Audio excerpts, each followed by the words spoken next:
Saludos, colegas. El día de hoy nos acompaña la asesora nacional de estudios sociales, Laura Lara Bolaños, para abordar un tema educativo de actualidad en una segunda etapa. Bienvenida, Laura.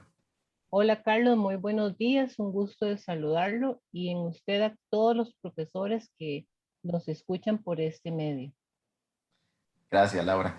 Después de analizar en el video anterior la parte teórica de la ruta de nivelación, ahora, desde el nivel práctico, la consulta es: ¿qué otras consideraciones deben tomar en cuenta la persona docente para la construcción de la cuarta columna denominada Estrategia de Mediación Pedagógica? Bueno, muchísimas gracias Carlos nuevamente por este espacio. Voy a empezar a compartir para no hacerlo tan abstracto. En el video anterior, solamente a modo de recordatorio, hablábamos a nivel teórico, como bien lo decías, de dónde sale esta ruta de nivelación para este segundo periodo del curso lectivo, que siempre tiene que ir de la mano con lo que es la educación combinada, que desde el curso lectivo 2021 a inicios, cuando arrancó, las autoridades definieron, entendiendo que vamos a atender a nuestros chicos en todos los escenarios posibles a fin de garantizar este derecho a la educación. Solamente para que retomemos, recordar que esta ruta de nivelación tiene que sí o sí estar fundamentada desde las particularidades del programa de estudio y los consejos promovidos o aprobados por el Consejo Superior de Educación, la política educativa y la política curricular que finalmente tienen en sí esa aspiración, no de que el docente, no que el estudiante se apropie de un grupo incontable, innumerable de contenidos, sino que el estudiante sea capaz de desarrollar habilidades o competencias para la vida.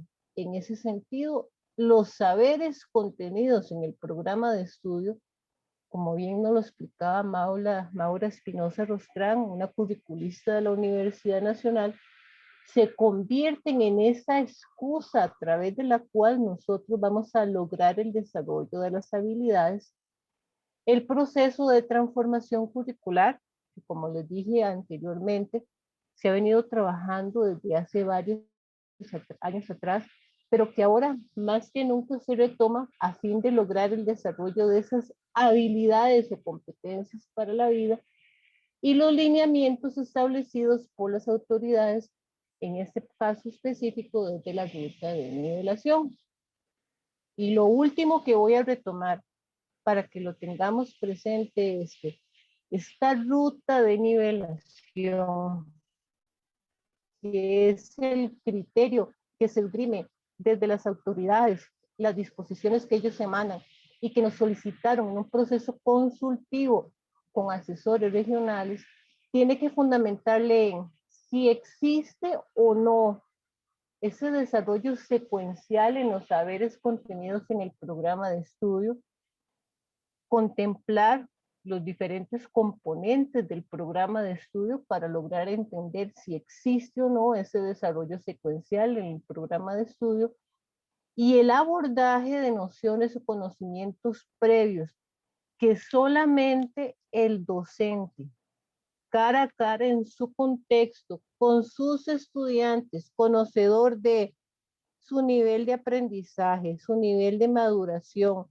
el ritmo de aprendizaje podrá determinar si se hace o no posible retomar algún contenido anterior. Entonces, si yo tengo claro esto, voy a entonces poder atender lo que les voy a presentar a continuación.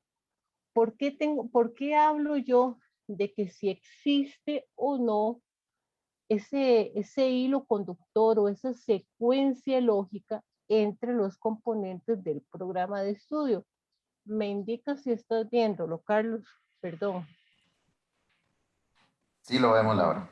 perfecto. Si yo hago esta ruta de mapeo, que es lo que tratamos de explicarle mi compañero Jamer Ramos y yo a los asesores regionales, es que si yo hago este mapeo inicial de los componentes del programa de estudio con lo que ellos me ofrecen, desde ahí yo puedo visualizar si existe algún medio que le faculte al docente articular un saber que tal vez en el 2020 no fue tomado en consideración.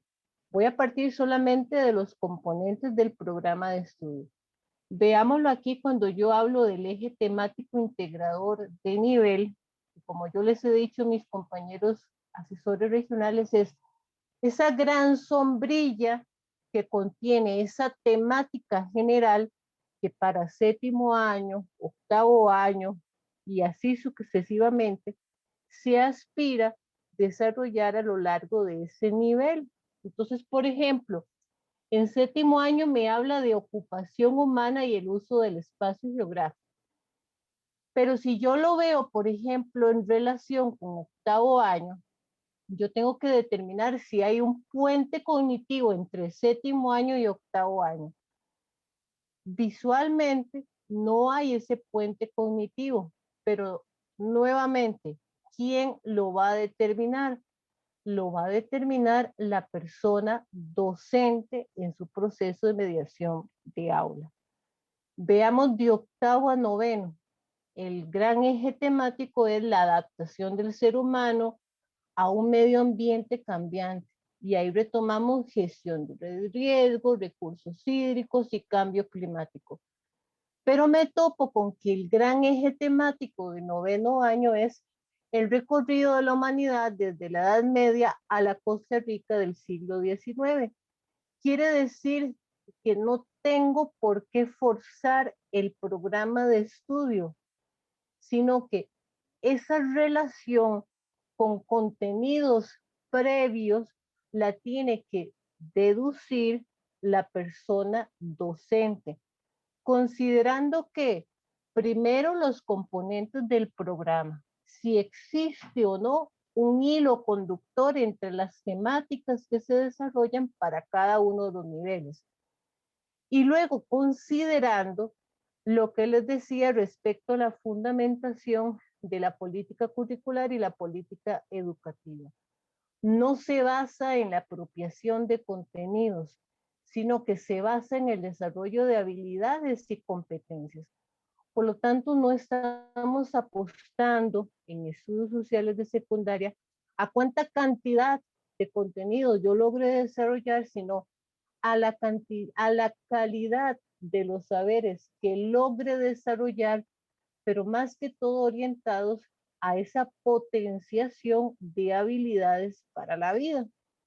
Entonces, si yo tengo claro eso, esto que les presentaba respecto al programa de estudio en sus componentes curriculares, que tiene que ir de la mano con las aspiraciones de la política educativa y la política curricular, entonces ahora sí, el docente podrá entender la lógica de esta plantilla que se ha denominado la matriz de nivelación. Permítame para ver dónde la tengo. Voy a dejar de compartir porque ya se me hizo aquí como un enredillo y vuelvo a compartir para mostrarles el documento en Excel. Ok.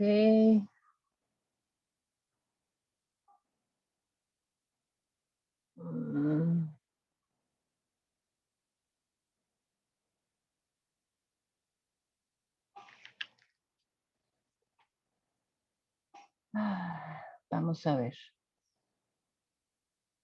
Ahí estás viendo, Carlos, el documento en Excel. Ah, sí, sí, señora. Ok. Este es el caso de séptimo año, ¿verdad?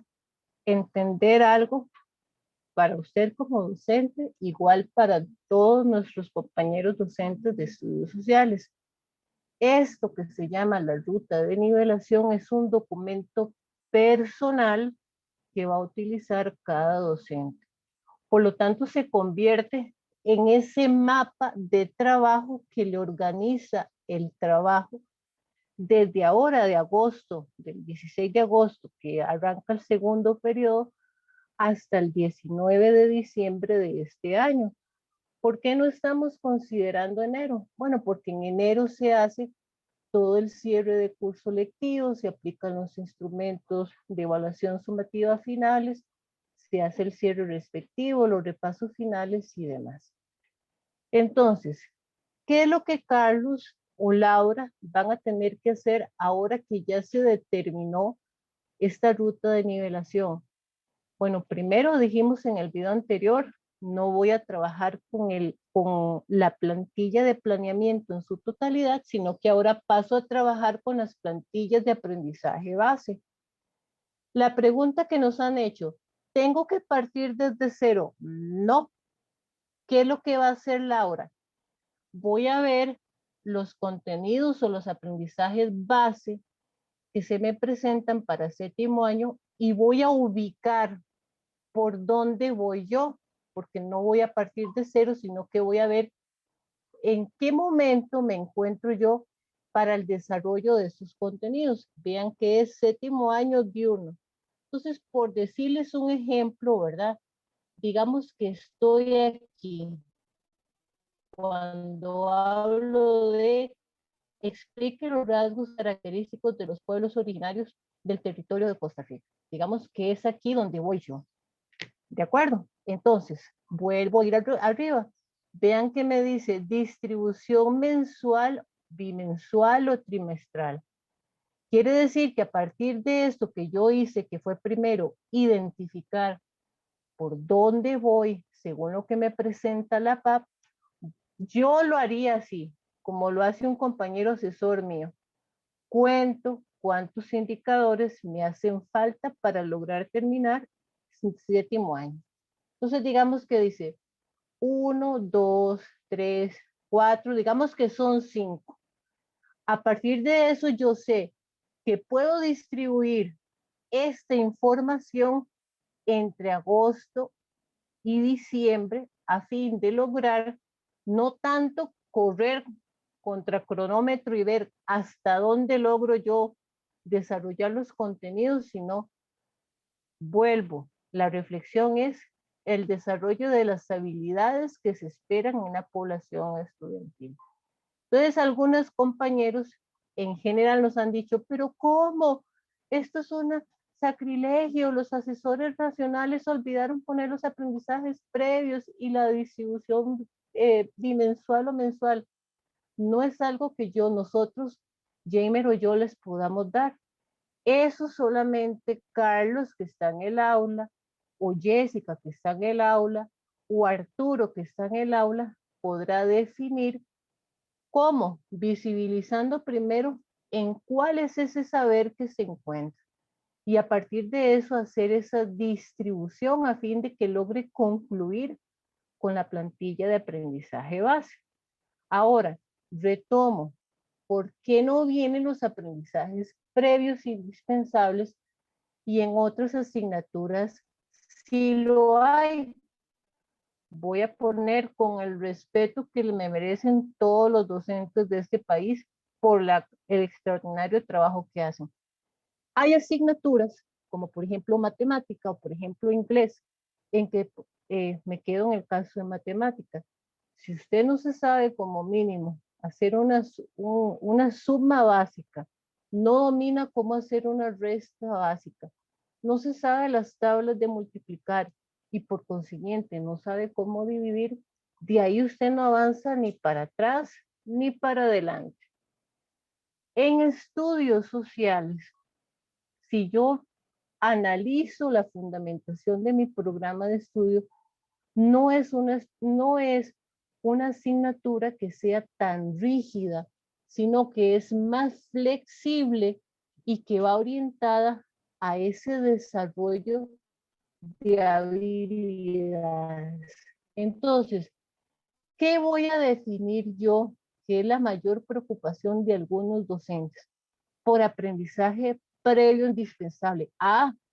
¿Qué es lo que yo visualizo como conocedor de mi contexto, de las características de la edad cognitiva, madurativa de la población que tengo a cargo? ¿Qué es lo que yo visualizo en la etapa de conexión?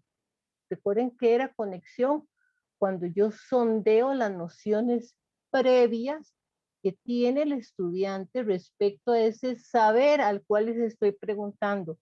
Y de clarificación, cuando yo clarifico o como dicen, pongo bien las bases antes de continuar con el desarrollo de los diferentes saberes contenidos en el programa, cuando yo siento las bases para que el estudiante comprenda o asimile qué es lo que sigue.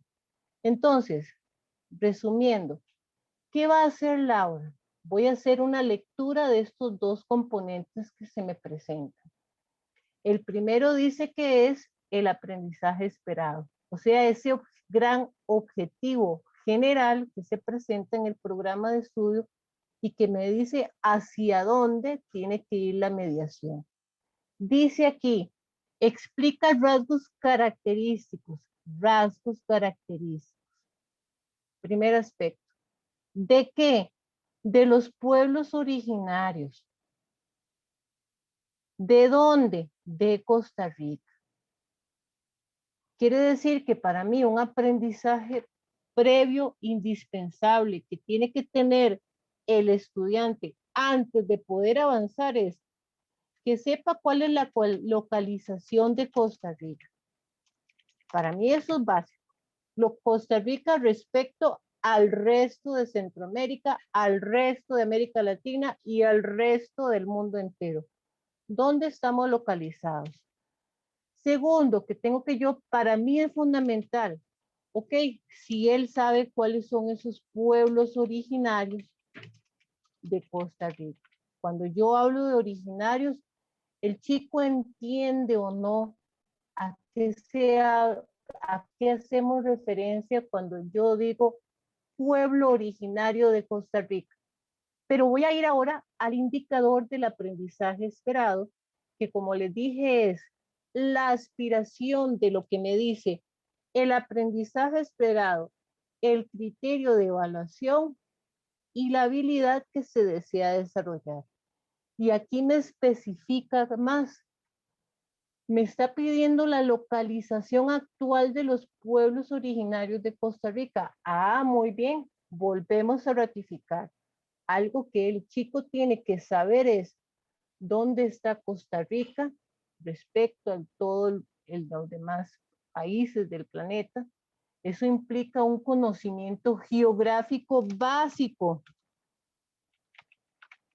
que el chico tiene que saber cuáles son los pueblos originarios de Costa Rica. Eso es un conocimiento histórico básico que tiene que saber el estudiante. Pero aparte de eso me está diciendo cuál es la localización actual de esos pueblos originarios. Importante y reitero, esto que se llama la matriz de nivelación es un documento particular de cada docente. Quiere decir que este ejercicio que yo estoy haciendo para ejemplificar con Carlos, esta matriz es personal mía, pero puede que a Carlos no le sirva porque el contexto, la edad cognitiva, la edad madurativa, el ritmo de aprendizaje y el nivel de aprendizaje de los chicos sea diferente a mi población. Entonces, ¿quién va a definir esto que denominamos aprendizajes previos indispensables? Cada persona docente. ¿Cómo lo determina? Haciendo una lectura clara, inteligente de lo que le está diciendo estos dos componentes, el aprendizaje esperado y el indicador del aprendizaje esperado. Y a partir de eso, define cuándo va a desarrollar ese indicador. ¿Cuánto tiempo le puede demorar el desarrollo de esa información que yo acabo de precisar? Y también algo que nos preguntaron a nosotros es respecto a la bibliografía. Recursos hay muchos. Nosotros humildemente solo proponemos la bibliografía que sugiere el programa de estudio.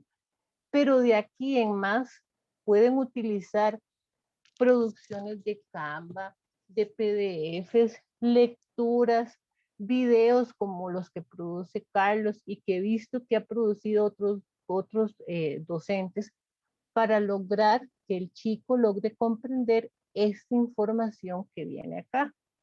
Entonces, si ya yo tengo claro, para ir cerrando, estos dos aspectos. Primero, ¿por qué en estudios sociales de secundaria no se indican cuáles son esos aprendizajes previos indispensables? Que esto lo define cada docente en su proceso de mediación particular, así como la distribución, lo que le falta del año para poder desarrollar los contenidos. Entonces ahora sí yo puedo ver cómo voy a entender o cómo voy a atender lo que me dice la PAP y esto que usted me decía, Carlos, cómo voy a atender yo propiamente, ahora sí, esto que sería la plantilla de aprendizaje base. Fundamental, lo que usted me decía, Carlos, en el año pasado se llamaba estrategias didácticas sugeridas. Ahora tiene como nombre estrategias de mediación pedagógica. Puedo utilizar, que es la pregunta que me han dicho, puedo utilizar como referencia las PAP que yo utilicé en el 2020. Sí, obviamente tengo que hacerle los ajustes respectivos. ¿Cómo cuáles? Los que nos expusieron los compañeros el día 3 de agosto. Tengo que considerar los 4 momentos de la mediación pedagógica combinada y tengo que considerar, aparte de eso, el incorporar a la población con algún tipo de necesidad educativa particular. Pero eso yo sé que luego ustedes se lo van a explicar. Entonces, perdón que baje tan rápido, pero es para encontrar dónde era que tenía yo el ejemplito que les quede más claro. Aquí. Ok. Recuerden que fue lo primero que nosotros tomábamos en consideración es que ahora la PAP no, perdón, ahora para el segundo semestre no desarrollo la totalidad del programa de estudio, sino que utilizo las PAP. En las PAP, la primera columna, ¿qué es lo que viene dado? Viene dado el aprendizaje esperado. El segundo, el criterio de evaluación. En la tercera columna viene el indicador del aprendizaje esperado, que es la aspiración de lo que me dice o la síntesis de lo que dice ese objetivo general que se me plantea en la primera columna, más lo que me especifica él o los objetivos específicos, que son los que se presentan en la segunda columna denominada criterios de evaluación, considerando lo que es la habilidad que se desea desarrollar en los estudiantes. Entonces, si ustedes ven, yo aquí subrayé, hice el ejercicio como les mostré en la matriz, de qué es lo que para mí se convierte en ese aprendizaje indispensable previo que yo necesito que el chico sepa. Distribución espacial, características de los principales ecosistemas y demás. En APAP, recuerden, yo hago una explicación general de cómo sería esa mediación. ¿Dónde la especifico más? La especifico más en la GTA. Entonces aquí nada más voy a retomar algunos aspectos para no detenerme mucho. Dice, será fundamental la atención de las siguientes preguntas antes del desarrollo de este proceso mediativo. ¿De qué manera se expresa la diversidad de los ecosistemas en el planeta? ¿Cuál es el impacto de prácticas sostenibles que se desarrollan para fortalecer la gestión y conservación boscosa? ¿Cuáles son los principales problemas sobre el uso, la extracción? Es decir, yo utilizo los diferentes componentes del programa de estudio a fin de lograr desarrollar ese indicador de la habilidad que se me está presentando. Pero ahora sí voy a visibilizar, perdón, cómo sería esta cuarta columna con este ejemplo que les voy a compartir. Aquí me disculpan. Voy acá. No me diga que lo borré. Creo que sí. Nada más me dan un segundito y ya lo voy a recuperar. No pasa nada, ya lo vamos a recuperar, ya lo vamos a recuperar.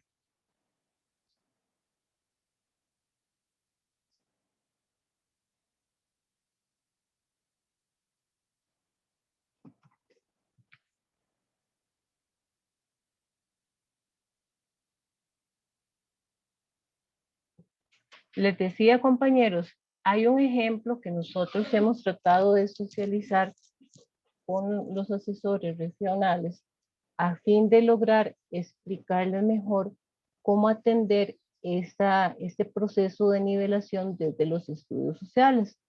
Entonces, ahora sí, ya vamos a presentárselo para que les quede más clarito. Ok, voy a nuevamente a compartir y aquí lo tengo. Esta sería la plantilla tal y como ustedes la conocen. Vean que aquí, voy a hacer un poquitito más grandecita, se indica cuál es el indicador que se desea desarrollar, que como les decía distingue las diferencias entre los niveles de protección y conservación de la biodiversidad en el sistema de áreas protegidas de Costa Rica.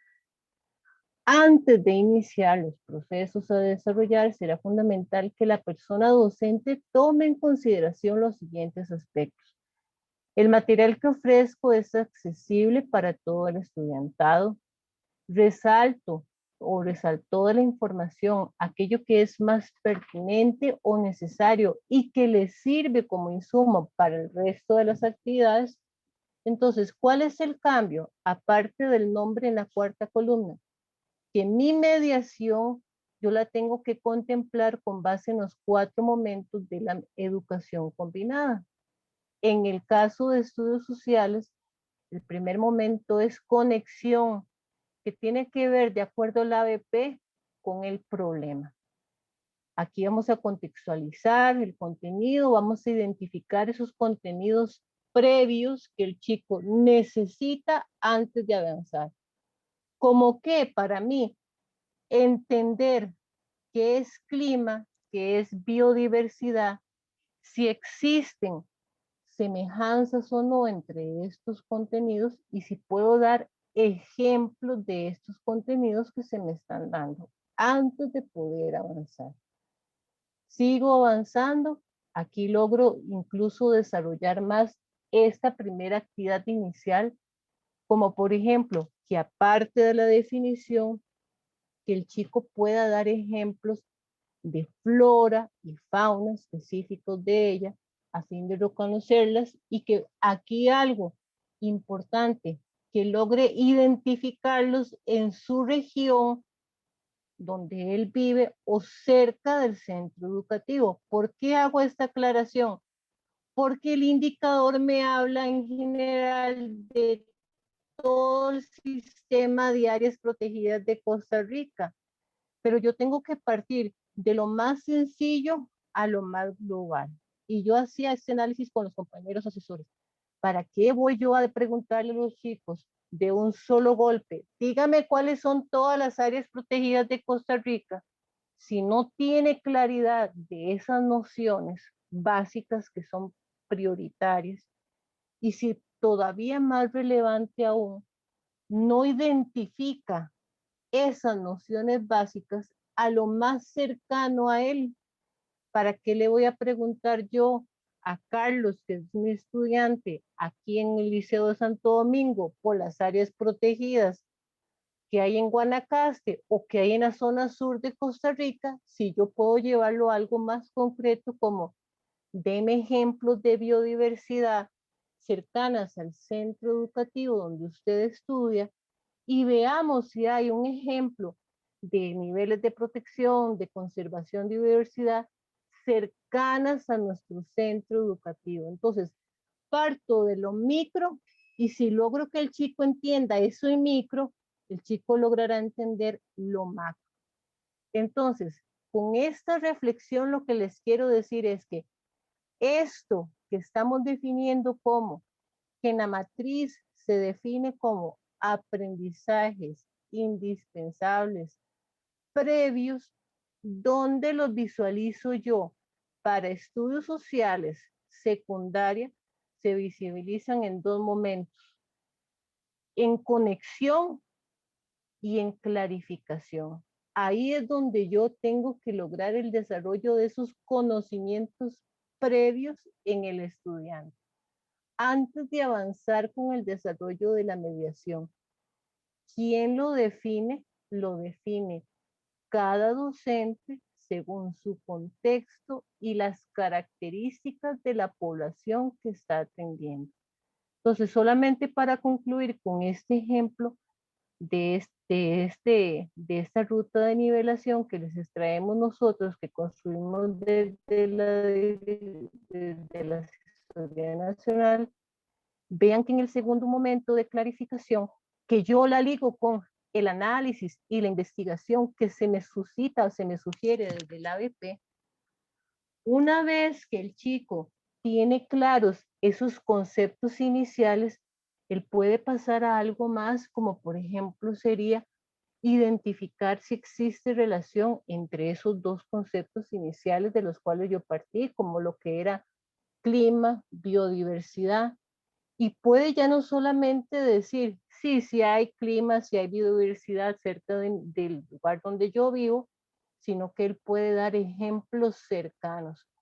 Si con el estudiante yo hice este ejercicio y él logró entender esta relación entre estos conceptos iniciales con lo más concreto, lo más cercano a él podrá mediante una lectura, mediante una imagen, mediante una caricatura, podrá entonces lograr entender el resto de áreas protegidas que hay en Costa Rica. Pero con esto lo que les quiero decir es que seremos nosotros quienes atendiendo, una vez más, a lo que me dicen las tres columnas iniciales de la PAP, el aprendizaje esperado, los criterios de evaluación y el indicador del aprendizaje esperado, los que logremos identificar hacia dónde va esa ruta de nivelación que para el caso de estudios sociales se logra en esos dos momentos iniciales de la educación combinada, que sería la conexión y la clarificación. En síntesis, compañeros, y de manera muy respetuosa a todos, esto que les estoy explicando no es algo nuevo para estudios sociales, es algo que yo sé que ustedes lo han hecho. Lo que nosotros necesitamos, y cuando digo nosotros necesitamos, y así se los decíamos a los compañeros asesores regionales, es que logremos empoderarnos atendiendo y entendiendo qué es esta ruta de nivelación y cuál es la aspiración que se desea para este segundo semestre. Muchísimas gracias, Carlos, y espero haberle aclarado sus dudas.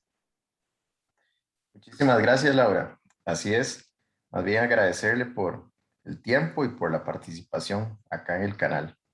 A usted las gracias e invitar a los compañeros que sigan de cerca el canal de Carlos porque él siempre tiene temas importantes de actualidad que les pueden ser de utilidad para el desarrollo de los saberes contenidos en el programa de estudio. Muchas gracias, Laura.